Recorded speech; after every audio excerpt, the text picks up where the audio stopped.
বিশ্বকাপের আগে নিজেদেরকে ঝালিয়ে নিতে যুক্তরাষ্ট্রের বিপক্ষে সিরিজ খেলছে বাংলাদেশ। লক্ষ্য শেষ মুহূর্তে যুক্তরাষ্ট্রকে উড়িয়ে দিয়ে বিশ্বকাপে আত্মবিশ্বাসে টাইটুম্বুর হয়ে যাওয়া। কিন্তু ঘটনা ঘটেছে তার উল্টো। প্রথম ম্যাচে যুক্তরাষ্ট্রের বিপক্ষে হতশ্রী পরাজয়ে লজ্জায় ডুবেছে টাইগাররা। এই হার কোনোভাবে মানতে পারছেন না টাইগার সমর্থকরাও। এর আগেও অবশ্য বাংলাদেশ ছোট দলের বিপক্ষে ম্যাচ হেরেছে, কিন্তু তাই বলে র্যাঙ্কিংয়ে 10 ধাপ পিছিয়ে থাকা প্রথমবারের মতন বিশ্বকাপে খেলতে আসা যুক্তরাষ্ট্রের সঙ্গে ভাবতেই যেন গা ছমছম করে ওঠে। তাই তো নিজেদের দ্বিতীয় ম্যাচে যুক্তরাষ্ট্রের বিপক্ষে চাপে থেকে মাঠে নামতে যাচ্ছে নাজমুল শান্তর দল। এই ম্যাচে কোনোভাবেই পা হরকালে কেল্লা ফতে।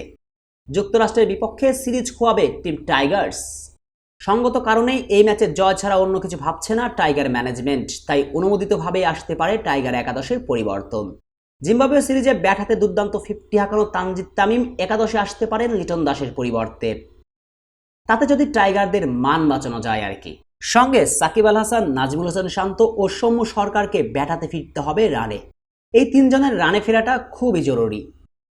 বিশেষ করে সাকিব নিজের খেলার সবশেষ 3 টি-20তে ব্যাট হাতে নিজের জাত চেনাতে পারেননি। তাই যুক্তরাষ্ট্রের বিপক্ষে দ্বিতীয় টি-20তে নিজের নামের প্রতি সুবিচার করতে চাইবেন আল হাসান। অবশ্য এর আগেও যতবার টাইগারদের দেওয়ালে পিঠ ঠেকেছে ততবার দলকে কক্ষপথে ফিরিয়েছেন সাকিব। তবে মান বাঁচানো দ্বিতীয় টি-20তে বোলারদেরও নিতে হবে গুরু দায়িত্ব। প্রথম টি-20তে হারের দায় টপ অর্ডার ব্যাটারদের ব্যাটিং ব্যর্থতার পাশাপাশি কোনোভাবেই এড়িয়ে যেতে পারবেন না শরীফুল মুস্তাফিজরাও। কেননা প্রথম টি-20তে ডিপেন্ড করার মতন একটা স্কোর পেয়েছিল বোলাররা, কিন্তু সে রানকে ডিপেন্ড করতে গিয়ে তালগোল পাকিয়েছেন শরীফুল মুস্তাফিজ। বিশেষ করে ডেথ ওভারে মুস্তাফিজুর রহমান আসার পালে হাওয়া তো দিতে পারেননি। উল্টো 4 ওভার বল করে খরচ করেছিলেন 41 রান। মুস্তাফিজের এই নিষ্প্রভতাই ম্যাচ থেকে ছিটকে দিয়েছে বাংলাদেশকে। আর দ্বিতীয় টি-20তে সেই ভুলগুলো অব্যাহত রাখলে ব্যাটে বলে জ্বলে উঠতে না পারলে লজ্জার এক ইতিহাস গড়বে বাংলাদেশ। এমনটা না হোক অবশ্যই সেই প্রার্থনা থাকবে 17 কোটি ক্রিকেট প্রেমীর। শেখ আসাদুল্লাহ অনিক, টিভি স্পোর্টস।